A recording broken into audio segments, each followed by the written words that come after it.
Bonjour tout le monde, bienvenue dans la vidéo spéciale Vierge. En ce mois de septembre, vous avez peut-être pu constater que le signe de la Vierge a commencé fin août. Bon là, pour ce qui est du timing, j'ai fait comme j'ai pu, c'est pas tout à fait le début du signe, mais c'est pas grave, on est quand même en plein dedans.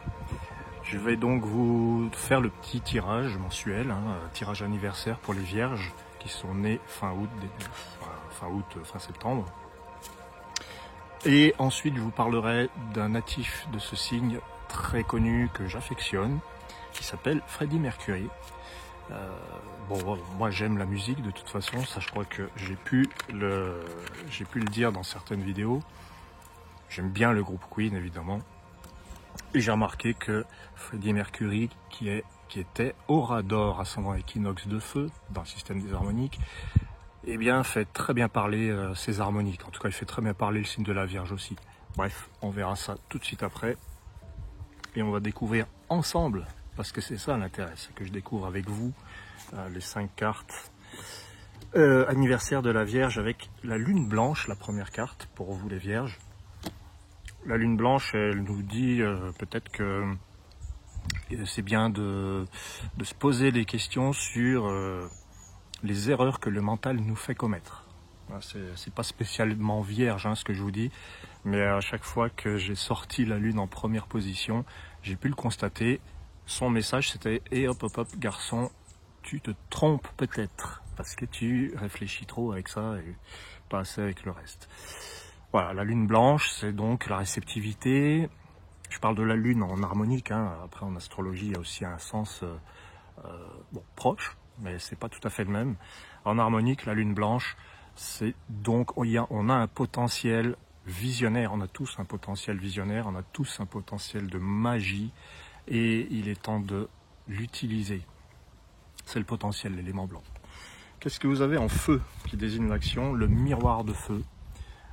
Donc pour votre tirage anniversaire, c'est-à-dire qui va parler un peu de la période, là, septembre-octobre, mais aussi peut-être globalement un peu de votre année. Miroir de feu, quelle est l'action à accomplir? Une action qui vise à analyser, ça tombe bien, la Vierge, esprit critique, esprit d'analyse, c'est une des harmoniques qui vous ressemble le plus. Donc des actions vierges à accomplir, tout en écoutant, avoir un esprit critique sur quoi on a pu se tromper. Qu'est-ce que j'ai pu faire de travers pour que ça se passe comme ça? Il y a une histoire de responsabilité aussi. Et puis avec le miroir de feu, faire attention aux comparaisons, aux duels, aux conflits, parce qu'on va aller rechercher à l'extérieur un responsable à nos malheurs et à nos misères. C'est un petit peu aussi le travers, je dirais, du miroir de feu qui va représenter les confrontations. Quand c'est bien vécu, le miroir de feu, c'est l'action qui rétablit l'harmonie, puisque le miroir, c'est l'harmonie. Une idée assez chère à la Vierge et aussi à la Balance, je trouve. Alphabet de vent. Alors pour les Vierges, l'alphabet de vent, oui, là il est question de souplesse un petit peu, de se dire que ce qui est écrit n'est pas forcément vrai ou fiable.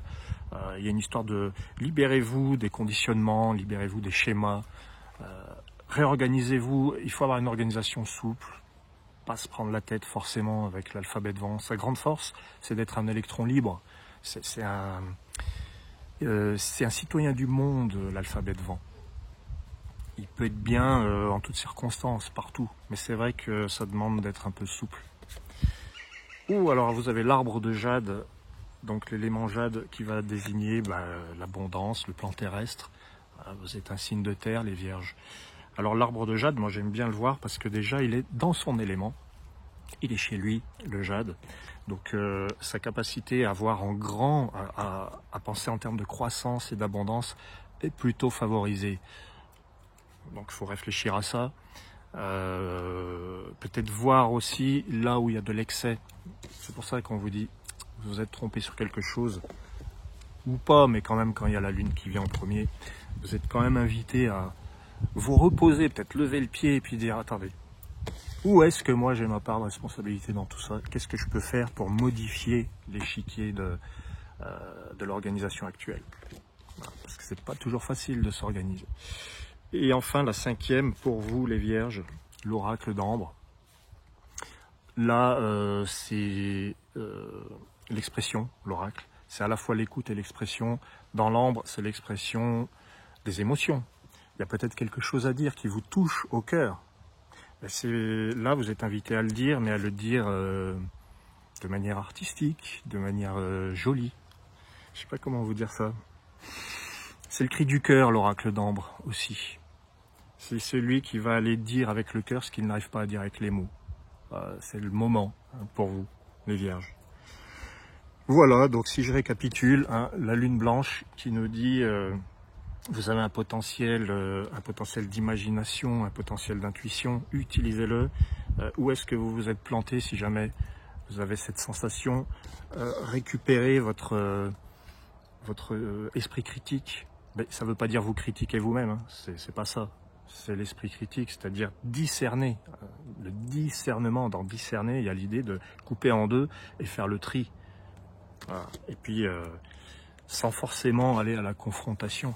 Ou alors aller à la confrontation, mais il y a quand même l'oracle d'ambre. Soyez tendre avec vous-même et avec l'autre en face qui vous a cassé les pieds, si c'est le cas. Voilà, les vierges. Alors, on va parler de ce cher Freddie Mercury. Freddie Mercury qui était donc du 5 septembre 1946, de son vrai nom, Farrokh Bulsara. Un nom qui a une histoire parce que il a changé, il a pris un pseudo. Pour une aura, c'est assez compréhensible. Pardon. C'est assez compréhensible. Aura d'or, donc, si vous allez sur le formulaire de calcul du site, oui, il y a eu une petite... alors, entre parenthèses, on a eu une petite attaque, une grosse attaque même, parce que c'est allé plus loin que ce qu'on pensait. Mais le site est totalement remis à neuf grâce à l'intervention de mon collaborateur et ami, Valérie, que je remercie encore. Et puis aussi à l'hébergeur qui nous a aidés. Donc tout va très bien sur le site des harmoniques, tout est revenu à neuf. Voilà. Alors pourquoi je vous disais ça? Ah oui, parce que le 5 septembre 1946, si vous tapez la date dans le formulaire, vous allez trouver l'aura d'or. Ça c'est le tome 2. L'aura d'or, le signe du rayonnement, contacte son élément de prédilection, parce qu'il est à sa place. L'aura correspond à l'élément or. Et l'aura d'or est attentive au regard des autres et sait comment l'impacter. On peut dire ça de Freddie Mercury, sans trop exagérer. Mal intégrée, elle donne un peu trop d'importance au crédit des autres et mène son existence en fonction de ce regard. Elle joue beaucoup sur le paraître et lui accorde un pouvoir parfois excessif. Ça peut coller. Bien intégrée, ça peut intéresser les gens qui sont aura et aura d'or. Vous pouvez, parmi les gens qui nous regardent, désigne le charisme naturel. La présence rayonne sans avoir besoin de se recouvrir d'artifice, ou c'est exactement ce qui la met en valeur. C'est vrai que l'ami Mercury savait se mettre en valeur aussi. Ça aussi on peut le dire. L'aura d'or, c'est comment s'entourer et de qui. C'est mis en parenthèse. C'est vrai que quand on est le leader du groupe Queen, on sait comment s'entourer, comment être à son avantage, comment se faire valoir. L'aura d'or favorise tous les métiers des arts visuels et du spectacle. Bon. Elle tire sa force et son énergie de ses partenariats, de son sens du collectif, du groupe duquel elle ne saurait se passer. Alors, tous les auras d'or ne sont pas forcément Freddie Mercury, on est bien d'accord, mais c'est vrai que c'est parlant, c'est un peu parlant. Moi, je pense à la chanson The Great Pretender de Freddie Mercury. Dans sa carrière solo, il a chanté cette chanson dans les années 80, et il dit... je suis les grands prétendants. En fait, il raconte son propre narcissisme, on pourrait dire. Il dit qu'il se sent seul, mais il fait comme s'il était entouré. Pretending that you're still around. Il fait comme si vous étiez tous là pour le regarder, pour l'admirer. C'est très aura d'or, tout ça.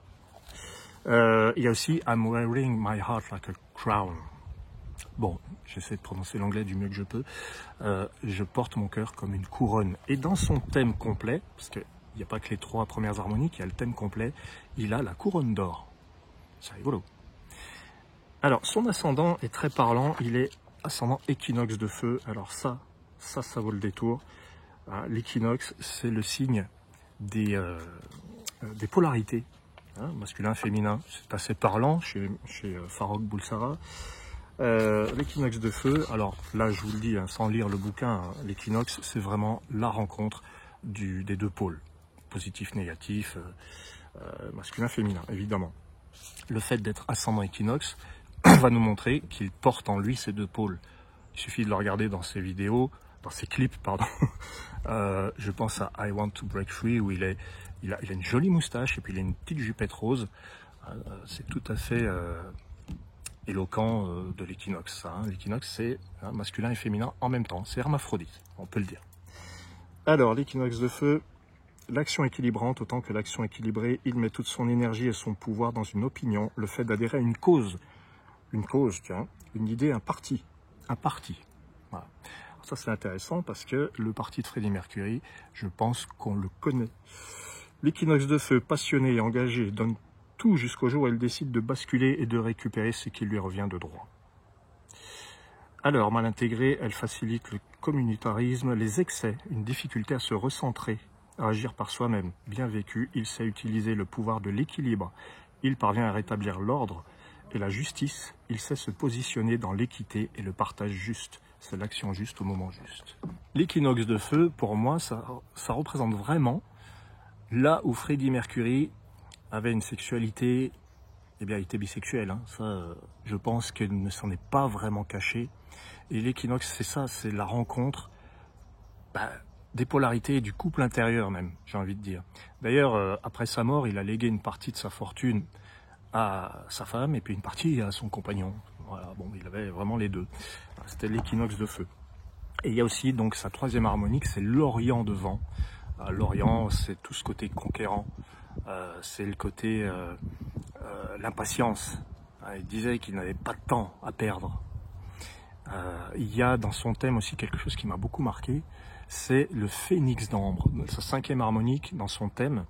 Donc là, encore une fois, sur le site, vous pourrez voir les 3 premières, mais un thème complet, pour ça, il faut me contacter ou le commander sur la boutique. Le phénix d'ambre, pourquoi je vous en parle? Parce que sur les pochettes d'albums dont il était l'auteur, il n'a peut-être pas été l'auteur de toutes les pochettes de disques, mais en tout cas, on voit très bien ce grand phénix qui représente le groupe Queen et qui est un petit peu le logo, pour ainsi dire, quelque part, avec la couronne. Voilà. Et puis, il a 2 couronnes dans son thème, la couronne de jade qui donne l'autorité et la couronne d'or, donc son cœur qu'il porte comme une couronne. Il y aurait beaucoup à dire sur la Vierge Freddie Mercury, sur par exemple ce mélange d'académisme, de structure, le sens du détail, donc très vierge tout ça. C'est très structuré, il fait chanteur d'opéra, des études de beaux-arts, c'est très cadré tout ça, puis il va marier l'opéra au rock. Alors, tout le monde connaît Bohemian Rhapsody, c'est peut-être la chanson la plus connue de l'univers. Il y a à la fois le côté rock, le côté chaotique, le côté révolutionnaire, très rock, et puis ce côté opéra. Il a marié 2 choses qui pourraient peut-être sembler de prime abord contradictoires. C'est très équinoxe encore. Voilà. Eh bien, je vous remercie. Comme je vous dis, sur Freddie Mercury, on pourrait en dire des tonnes. Le fait, le combat contre l'homophobie, ses excès, sa mort, très jeune quand même. Enfin, il y a beaucoup de choses à dire. Dans son thème, j'avais repéré aussi la foudre de cristal. C'est quelqu'un qui brisait les codes, qui brisait les tabous, qui était très provocateur. La foudre de cristal, c'est sa 10e harmonique. Bref, si vous voulez connaître vos harmoniques ou celles de quelqu'un, même quelqu'un de connu ou quelqu'un de votre entourage, il vous suffit de me contacter. Mes amis les vierges, si vous avez envie de savoir un petit peu votre année 2021-2022, même chose, la révolution harmonique, c'est une possibilité de savoir un petit peu de quoi sera fait, quels seront les messages surtout des mois à venir, qu'est-ce qui vous sera attribué comme message que vous êtes libre de mettre en pratique, de suivre, d'écouter. En tout cas, voilà, il y a plusieurs supports. Vous pouvez me demander des audios, des entretiens, des PDF, des audios et des PDF. C'est toujours un grand plaisir. Voilà, je vous remercie et je vous dis à très bientôt. D'autres vidéos sont en cours, là, sous le coude. Et à très bientôt. Très bonne rentrée à tout le monde.